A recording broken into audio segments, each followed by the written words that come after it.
এই সাথী দাদা ওই ব্যাপারটা নিয়ে কিছু ভাবলি না। আর কত ঘুরবি বলতো? আচ্ছা 1 বছর ধরে তোর পেছনে লেগে আছি, প্রেমটা কর না। দেখ এই শীতে নারকেল তেলটা কত সুন্দর জমি গেছে, শুধু তোর আর আমার প্রেমটাই জমিল না। তোর কথা শেষ হয়েছে? দেখে এবার রাস্তা ছাড়, আমার তাড়া আছে। অত ভাব কিসের রে তোর? এক ক্লাসে 3বার ফেল করিস। আর তুইও তো 3বার করে ফেল করতি। হ্যাঁ ফেল করতে বলি তো পড়াশোনা ছেড়ে দেখুন ছাগল চড়াছি। ভালো ইনকাম হয় রে, তোকে রানী করে রাখবো, শুধু একবার রাজি হয়ে দেখ না। দেখি সর, আমার দেরি হয়ে যাচ্ছে, মা রান্না করবে। আরে জবাবটা তো দিয়ে যা। হ্যাঁ কিরে কিছু তো বলি যা। না। মাটি কি করতে এসছি? হ্যাঁ মাটি কি করতে এসছি? শিয়ালে ধরবে যে তখন তোমার কাটবে না। দুষ্ট হয়েছে একটা, চুপ, আবার চিল্লাই। ইস, আমি যদি ছাগল হতাম। কেনে কর্তা আপনি মানুষ হয়ে খুশি না? কি করে খুশি হবো বল? আজ 1 সপ্তাহ করে ছেলেমেয়ের সাথে কথা বলতে বলেছে। বলা হয়নি কর্তা। ঠিক আছে তোকে আর বলতে হবে না, আমি আজ কি বলছি মন্টু ঘটকের কথা বলতে। না না কর্তা, আপনার ভালোবাসা থেকে আমাকে বঞ্চিত করবেন না। এই সেলিম এই মাঠে আছে, চলেন এখনই কি সেলিমের সাথে কথা বলবো। কিভাবে বলতে হবে জানিস তো? আরে হ্যাঁ আপনার সাথে থেকে থেকে ওইটুকু শয়তানি শিখে ফেলেছি।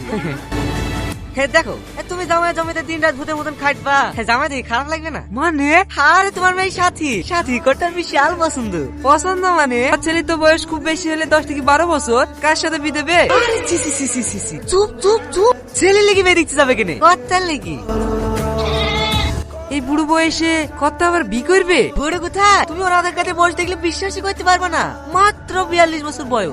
না ওর সাথে আমার মেয়ের বিয়ে দেবো না। তুমি কি পাগল নাকি? সোনার টিনে পার্থক্য বোঝো না?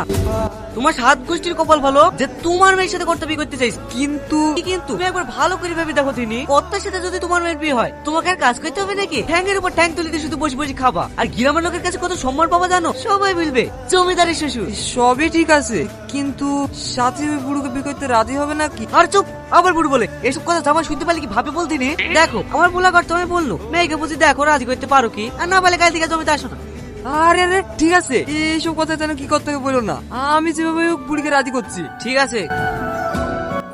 না আমি ওই বুড়কে বিয়ে করতে পারবো না। দেখ মা, জেদ করিসনি, ওই জমিগুলো তোর বাপকে আবাদ করতে দিচ্ছে বলে তুই, তোর ভাই, তোর ছোট বোন, আমরা সবাই খেতে পাচ্ছি। তুই বিতে রাজি না হলে জমিগুলো সবই নিবে। তুই আর অমত করিসনি মা, রাজি হয়ে যা। দেখো মা, কারো করে বেশি ঘ্যান করবে না। আমি ওই বুড়কে বিয়ে করবো না বলে তুই করবো না। ঠিক আছে, করতে হবে না। জমি কেড়ে নিলে তো এমনিতে না খেতে পেয়ে মরবো। তোকে না যে বেশি দে, আমরা সবাই খেয়ে পড়ি, তারপর তো যাকে পছন্দ তাকে বিয়ে করি। এই সাথী পাগলামো করছি কেনে? তুই হলে বাড়ির বড় মেয়ে, বাপ মায়ের কষ্ট তুই বুঝবি না তো কে বুঝবে? আর তাছাড়া গরিবের ঘরে জন্ম নিছি, সবসময় নিজের মন মতো চললে হবে? এখন যদি তুই বিয়ে না করি তোর বাপ মা ভাই বোন সবাই কষ্ট পাবে। ওদের কষ্ট তুই দেখতে পারবি বলদিনি? আর তুই যদি এখানে বিয়েটা করিস সবাই সুখে থাকবে। এখন সবকিছু তোর হাতে, দেখ তুই কি করবি।